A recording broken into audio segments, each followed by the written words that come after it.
Naka-move on ka na kay Roxanne. Ano naman sa'yo yun? Wala ka nang pakialam doon. Talaga?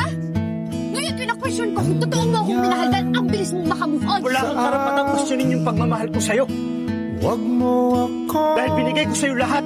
Pinaglaban kita sa magulang mo, pero pinakaniwala mo lang lahat. Or in fact, ako pa nga dapat yung magtanong sa'yo eh. Minahal mo ba talaga ako? Pasensya ka na, wala akong kotse ng mga panahon tayo. Mukha mo! Ang kapal ng mukha mo, minahal kita! Minahal kita ng sobra-sobra!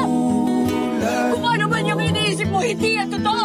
Ako rin ay Kung wala lang ang pamilya na nasasaktan, kung ako lang kahit mahirapan ako, kahit pumatay ako, hindi kita iiwan dahil mahal na mahal kita! dati.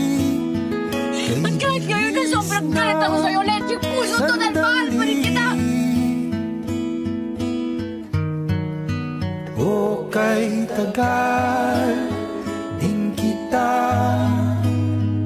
minahal.